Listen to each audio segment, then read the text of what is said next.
Red టీవీలో మీ వ్యాపార ప్రకటనల కోసం ఈ నంబర్ని సంప్రదించండి.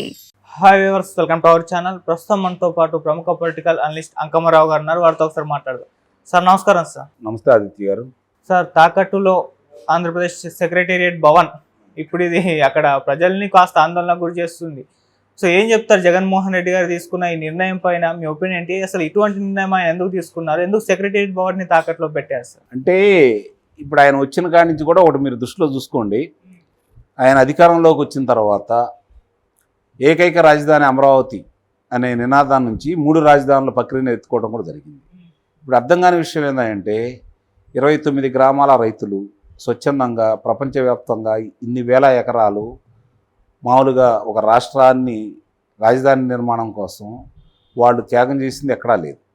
సహజంగానే ఒక 10 ఎకరాలు సేకరించాలి అంటే రైతులు వ్యతిరేకిస్తారు. అలాగే దానికి సంబంధించి పోరాటాలు చేస్తున్నాయి. కంపెనీలు వస్తూ ఉంటే కాల్పులు జరిగిన సందర్భాలు కూడా మనం చూస్తూనే ఉన్నాం. మరి అలాంటి ఏమీ లేకుండా, ఆందోళన లేకుండా, ఎక్కడ వ్యతిరేకత లేకుండా అంతమంది స్వచ్ఛందంగా ఆ రోజు రాజధానికి ఇచ్చారు అంటే అధినాయకుడి మీద ఉన్నటువంటి నమ్మకం, చంద్రబాబు నాయుడు గారి మీద ఉన్న నమ్మకం. రెండోది, రాష్ట్రంలో ఇక్కడ 5 కోట్ల మందికి దాన్ని ఇప్పటి అధికార పార్టీ, నాటి ప్రతిపక్ష పార్టీ కూడా ముందుగా స్వాగతించిన తర్వాత విషయం చెప్పడం మొదలుపెట్టింది.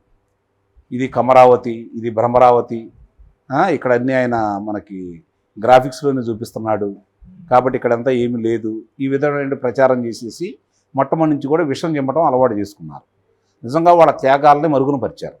ఇది 29 గ్రామాలకే రాజధాని అన్న విషయాన్ని ప్రజలకి చేరవేయటంలో వాళ్ళు విజయవంతం సాధించారు. కానీ వాస్తవ పరిస్థితి ఈరోజు తెలిసిన తర్వాత వాళ్ళ పోరాటాన్ని చూసి ఈ రోజుకు చూసుకుంటామంటే 1500 రోజులు దాటి ఇంకా జరుగుతూనే ఉంది. వాళ్ళ ఎక్కడ కూడా వాళ్ళు వెనక్కి తగ్గకుండా పోరాటం చేస్తూ చరిత్రలో నిలిచిపోయారు.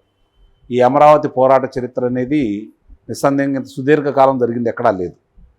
వాళ్ళు ఏమనుకున్నారంటే అధికార పార్టీ వాళ్ళు వీళ్ళ మీద దౌర్జన్యం చేశారు, దాడులు చేశారు, మహిళలను హింసించారు, గర్భిణీ మహిళను కూడా బూటుకాలితో తన్నారు. ఆ అమ్మాయి గర్భం కూడా పోయింది. మరి ముసలా వాళ్ళని కూడా చూసుకోకుండా వాళ్ళు ఎంత ఇబ్బంది పెట్టారో చూశారు. అలాగే వాళ్ళు స్నానాలు చేస్తున్నా కూడా వాళ్ళ ఇళ్ల మీద రుణులు ప్రయోగించేసి ఏ విధంగా వాళ్ళని మానసిక క్షోభ పెట్టారో చూస్తాను. వాళ్ళ మీద ఎన్ని అభియోగాలు మోపి వాళ్ళు ఇప్పటికీ న్యాయస్థానం చుట్టూ తిప్పుతున్నారో మనం చూస్తూనే ఉన్నాం. అయినా సరే వెరవకుండా వాళ్ళు చేసిన పోరాటానికి ఇట్లా కాదు, వీళ్ళు చేస్తున్నది ప్రజలకు తెలియాలనే ఉద్దేశంతో ఆ రోజు వాళ్ళ దగ్గర నుంచి అమరావతి నుంచి దేవస్థానం అని చెప్పని, న్యాయస్థానం నుంచి దేవస్థానం అని చెప్పని మహాపాదయాత్ర మొదలుపెట్టి ప్రజలందరికీ కళ్ళు తెరిపించారు. అప్పటికి ప్రజల్లో ఒక రకమైనటువంటి ఆలోచన మొదలైన తర్వాత వీళ్ళు గ్రామాలకు వెళ్తూ మొదలుపెట్టిన తర్వాత ముఖ్యంగా ప్రకాశం జిల్లా ప్రవేశించిన కాడి నుంచి వాళ్ళకు అపూర్వమైనటువంటి స్వాగతం పలుకుతూ, జేజేలు పలుకుతూ ప్రజలందరూ కూడా నిజమేరా ఇది వాళ్ళు 29 గ్రామాలకు సంబంధించింది కాదు, ఈ ప్రభుత్వం మాయమాటలు చెబుతుంది, వాళ్ళ త్యాగాలు ఇప్పుడు అర్థమైపోతుందని చెప్పని, అట్లాగే వాళ్ళు ఎంతో ఇబ్బంది పెట్టాలనుకున్నటువంటి నెల్లూరు జిల్లా కావచ్చు, చిత్తూరు జిల్లా కావచ్చు, వాళ్ళ అవన్నీ ఛేదించుకుంటూ సహనంతో వాళ్ళంత రెచ్చగొట్టినా వాళ్ళకి కనీసం మరి మలమూత్రాలు విసర్జించే అవకాశం కూడా లేకుండా వాళ్ళని ఇబ్బంది పెట్టి భోజనం చేసే చోట కూడా వాళ్ళు పోలీసులతోటి ఇబ్బంది పెడితే రోడ్డు మీద భోజనం చేశారు, ఎంతో ఇబ్బంది పెట్టారు. వాళ్ళు అరాచకం సృష్టిస్తే ప్రజలకు అది అవగతమై ప్రజలందరూ చూసి వాస్తవాలు తెలుసుకొని ఈరోజు ఈ ప్రభుత్వాన్ని ఇంటికి సాగనంపడానికి నిస్సందేహంగా ప్రముఖ పాత్ర వహించింది ఎవరన్నా ఉన్నారు అంటే, పోరాటం చెయ్యొచ్చు అని చెప్పని జనానికి ఎవరికన్నా తెలియపరిచారు అంటే మాత్రం నిస్సందేహంగా అమరావతి మహిళలు, అమరావతి ప్రజలు, అమరావతి ప్రాంత ప్రజలు వాళ్లే. ఎందుకంటే ఏం చేస్తాడు, ఎన్నో కేసులు బలాయిస్తున్నా కూడా వాళ్ళు తిరగబడుతూ ఈయన మీద వ్యతిరేకంగా ప్రజలందరికీ అర్థమయ్యే రీతిగా ప్రజలతోటి మమేకమైన విధానం చూసుకున్న తర్వాత ప్రజలందరూ కూడా ఈరోజు 5 కోట్ల మంది అమరావతి వీళ్ళదొక్కటే కాదు అని చెప్పని ప్రజలకు అర్థమైపోయే విధంగా వాళ్ళు ఈరోజు వచ్చేసారు. వాళ్ళు ఎంత రెచ్చగొట్టినా కూడా ఈ పాలకులు ఏమని భావించారు అంటే, వాళ్ళ మీద దాష్టికం చేసి వాళ్ళ మీద ఇబ్బందులు పెట్టి చెంటు స్థలాలు ఇస్తాలో 5 లక్షల మందికి ఇస్తాము, 50,000 మందికి ఇస్తాము, రకరకాలుగా ప్రయోగం చేసినా కూడా వాళ్ళు రెచ్చిపోకుండా న్యాయస్థానాన్ని మాత్రమే ఆశ్రయించారు. న్యాయస్థానమే కాపాడింది ఒక రకంగా చెప్పాలి అంటే.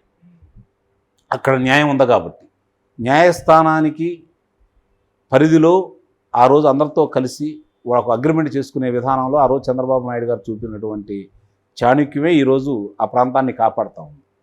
మళ్ళీ ఇవాళ మీరు ఇందాక అన్నట్టు ఈరోజు అలాంటి ప్రాంతాన్ని, అలాంటి పోరాటం చేస్తున్నటువంటి రైతుల్ని అవమానపరిచే విధంగా, ఆ ప్రాంతాన్ని ఇబ్బంది పెట్టే విధంగా ఆ రోజు గ్రాఫిక్స్ అన్నటువంటి ఇళ్ళు ఇప్పుడు ఆ భవనాన్ని ఏ గ్రాఫిక్స్ చూపించేసి ఏ విధంగా నమ్మించేసి మరి వార్తలు వస్తూ ఉన్నాయి. మరి ఏదో కొంతమంది దాన్ని కాదని అధికారులు అంటున్నా కూడా దాన్ని సరిగ్గా వివరణ రావట్లేదు. సాక్ష్యాధారాలతో సహా కొంతమంది చూపిస్తున్నారు. కాబట్టి నిజంగా కనుక అది జరిగి ఉంటే ఇంతకంటే ఇంకా దౌర్భాగ్యం ఏముంటుంది ఆంధ్ర రాష్ట్రానికి? అవును. దాని మీద అప్పు తీసుకొచ్చే దౌర్భాగ్య స్థితి వీళ్ళకి వచ్చారు అంటే ఆల్రెడీ విశాఖపట్నంలో చూసాం. ప్రభుత్వ భవనాలు, ప్రభుత్వ స్థలాలు అన్నీ తాకట్టు పెట్టుకుంటూ వచ్చారు. ఇంకేం మిగులుతుంది రేపు పొద్దున? ఈ ప్రభుత్వం వల్ల ఏం జరుగుతుంది? అమరావతి రైతులు చేస్తున్న పోరాటాన్ని ఫలితం ఇదే. ప్రజలు కూడా ఆలోచించాలి. ఈరోజు ప్రజలు కూడా దీని మీద స్పందించాలి. ప్రజలు ఎక్కడికక్కడ నిలదీయాలి. ఈ ప్రభుత్వ పెద్దల్ని ఎక్కడికక్కడికి వస్తే వాళ్ళని నిలదీయాలి. ఏంటిది? ఏం చేశారు మీరు? 8 లక్షల కోట్ల రూపాయలు ఈరోజు మీరు అప్పు తీసుకొచ్చారు కదా, ఏం చేశారు? అలాగే ఈరోజు అమరావతి ప్రాంతానికి సంబంధించిన రైతులు కూడా వాళ్ళు కూడా దీని మీద ముందుకు వచ్చేసి దీన్ని అడ్డం పెట్టుకొని ఈరోజు ఏం చేస్తున్నారో ప్రజలకు ఇంకా తెలియపరచాల్సిన ఆవశ్యకత వాళ్ళ మీద ఉందని చెప్పి అయితే నేను భావిస్తున్నాను. ఇప్పుడు కూడా అవిశ్రాంత పోరాటం చేస్తున్నారు. ఇంకా చైతన్యపరచాల్సిన బాధ్యత మీ మీదే ఉంది, పార్టీల కంటే కూడా అని అయితే నేను భావిస్తున్నాను. చూడాలి. ఇప్పుడు జరుగుతున్నాయని ఇప్పుడు వరకు తాకట్టు పెట్టుకుంటూ వచ్చేసారు. ఇదేనా మనం కోరుకున్నది? 2,80,000 కోట్ల రూపాయల బడ్జెట్ ఉన్నటువంటి రాష్ట్రంలో ఇంకా ఇట్లా తాకట్లు పెట్టుకుంటా ఉంటే ఏంటి వీళ్ళు సాధించిన పురోగతి? ఏమిటి వీళ్ళు సాధించింది? ఏం సందేశం ఇవ్వాలనుకుంటున్నారు? ఏమీ భవనాలు లేవన్నారు, గ్రాఫిక్స్ అన్నారు. మరి ఇప్పుడు అదే భవనాలను మీరు ఎలా తాకట్టు పెట్టుకుంటున్నారు? అంటే మీరు చెప్పినవన్నీ అబద్ధాలని చెప్పి స్పష్టంగా అర్థమైపోతుంది కదా. ఇది ఒకసారి ప్రజలు కూడా ఆలోచించుకోవాలి. త్యాగం చేసిన ఆ మహిళలకి, ఆ రైతులకి, రాష్ట్ర ప్రయోజనాలు దృష్టిలో పెట్టుకున్న వాళ్ళు ఇచ్చిన దానికి. ఎందుకంటే ఎందుకు చెబుతున్నానంటే అక్కడ జరీ భూములు ఉన్నాయి. ఈ రోజు ఉన్నటువంటి ఈ ప్రభుత్వం ప్రకటించిన దానికంటే ఆ రోజు అధికంగా ధరలు ఉన్నాయి అక్కడ. ఈరోజు వాళ్ళకు కొరగబెట్టింది ఏం లేదు. 3 పంటలు పండే ప్రాంతాన్ని ఎందుకు ఇచ్చారు ఈరోజు? ఒకసారి మీరు చూసుకుని మొన్న ఈ మధ్య నేను పర్యటించడం కూడా జరిగింది అక్కడ. ఆ చెట్లు మొలవడం ఏంటి, ఆ తుప్పలేంటి, ఆ ముళ్ళ కంపలేంటి, ఆ రహదారుల పరిస్థితి ఏంటి, ఇవన్నీ చూసుకున్న తర్వాత ఆయన అనుకున్నది ఆయన సాధించాడని అయితే నేనైతే భావిస్తాను. జగన్మోహన్ రెడ్డి గారు ఆంధ్ర రాష్ట్రాన్ని విధ్వంసం చేయాలనుకున్నాడు, విధ్వంసం చేశాడు. ఎలాంటి సందేహం కూడా లేదు. ఆయన ఇచ్చే పథకాల మీద ఆధారపడే విధంగా ప్రజల్ని బానిసలు చేయాలని చేస్తున్నాడు. కానీ ఆంధ్ర రాష్ట్ర ప్రజలు వివేకవంతులు, మేల్కొని దీన్ని ప్రశ్నించి సరైన గుణపాఠం చూతారని అయితే నేను భావిస్తున్నాను. Okay sir, thank you so much sir.